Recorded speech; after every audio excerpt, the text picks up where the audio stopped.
Not sure how much recording space I've got on here now, but I've got a tray.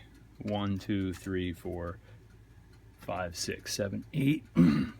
And I will admit that I did not take note of what position everything was in, but I can see that the whir port is over here, and the whir port is over here along with this number, right? So let's go clockwise this way. Let's call this one number 1.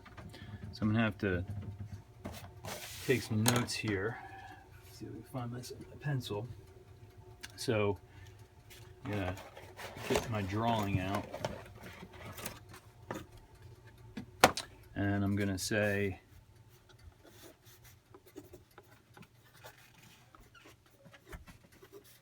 and this would be an upside down view.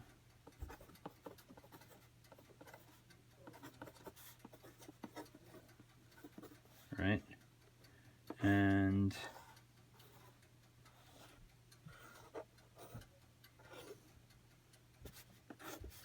actually wire hose right here, right? And then over on this side there's a hex screw, right? But so now I'm going to say at each corner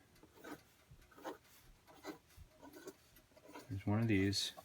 I say 1, 2, 3, 4, 5, 6, 7, and 8.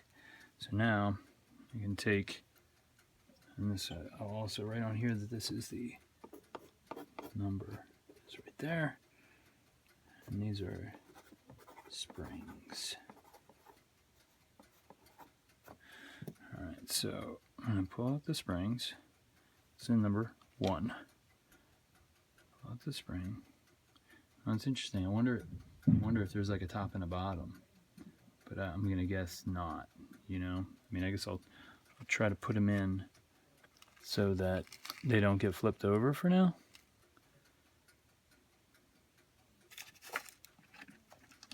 Three, 4, 5,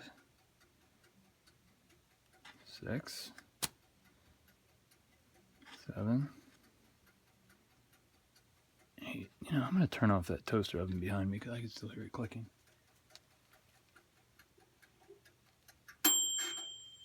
All right, so now what? Main spring, go in the center. What do we got here? Anything to worry about in there? Just come out.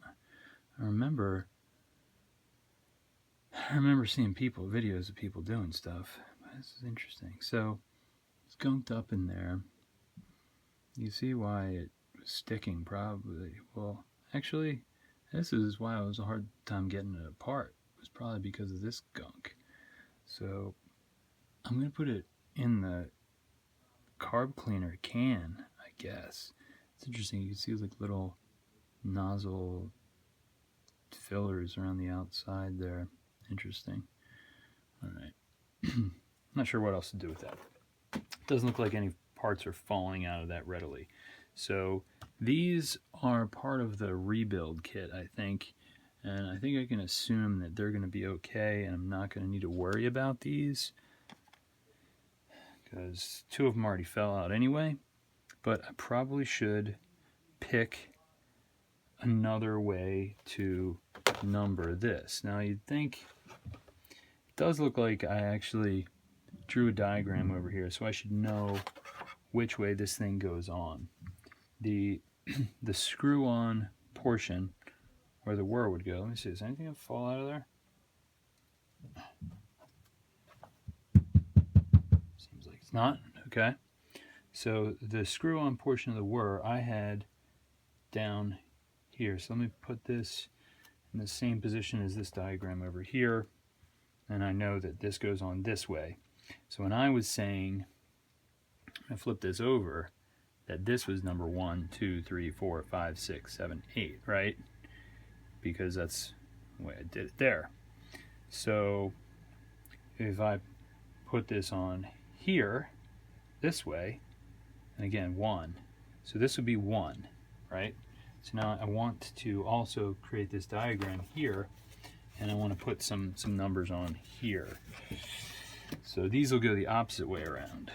This will be 1, 2, 3, 4, 5, 6, 7, and 8, right? So now the membrane, I'm going to take off. And is anything attached to that? No. But just for the sake of things, I want to label this one as the 1. 1. This one over here is the 8. Can't see how it would be measured any other way if I got the 1 and the 8. Oh, look, the little thing flipped out. Now I see how that could be lost. Alright, so where am I going to put this? It's nasty. Put it right on top of the cardboard. It's nasty. My nasty rag here.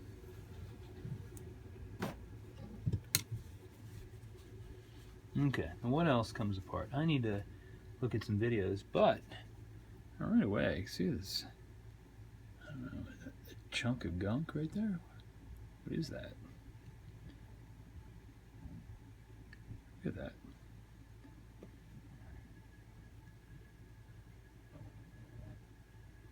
It's just it's a full-on chunk of varnish there. That's, you know, bad news. No wonder this thing wasn't working, right? Anyway, so I had it this way, and this is cylinder number 1.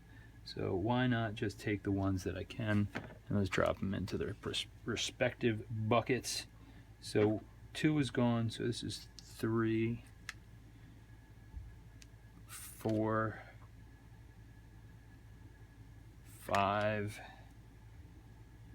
6, 7, and then 8 was gone too. So those are 2 and 8 in there, not like they really matter. But now I think that this cylinder comes out in some way. How? I don't remember. I don't know. But I guess no, not happening. I thought that this comes out, and you really want to mark which position that's in. That has not moved at all. It's always been pointing towards that spot on there. I can't believe this is like the longest video I've ever taken, almost 8 minutes. But I think this comes out.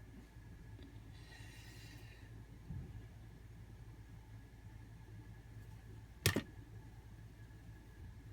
think like a block of wood would be better, because I really don't want to damage this inner ring here, because that's where the piston slides. So the concept of hitting that with a hammer is bad idea. Even if there's a cloth in front of it, that's not going to protect it. You see I'm pressing. So that may be another video. I'm not sure what else to take off here, but I can see there's an O-ring right here, and it's loose. I don't know. I'll go ahead and take that off. It's on video, so I'll know where it came from and what it went to, right? But yeah, getting that to come up that way, I believe, is what I want to do next. And I don't know if, it doesn't seem like anything here is loose, so I don't know what else besides the springs. Oh, I see. So people were saying take the membranes, right? And oh, maybe the thing is these things are important to get in the right places. All right, 1, 2, 3, 4, 5, 6, 7, 8. All right, so now I've got that nasty membrane, and I guess that, oh, I don't know which way it went. Hope maybe I recorded on video. I think that this here was the, it really doesn't matter though, right? This thing's getting thrown out. Oh well. So now I think that And I think, you know, soaking and cleaning this whole thing and maybe putting it back in my bucket of carb cleaner would be a good thing. But not sure what else to do. Stop the video.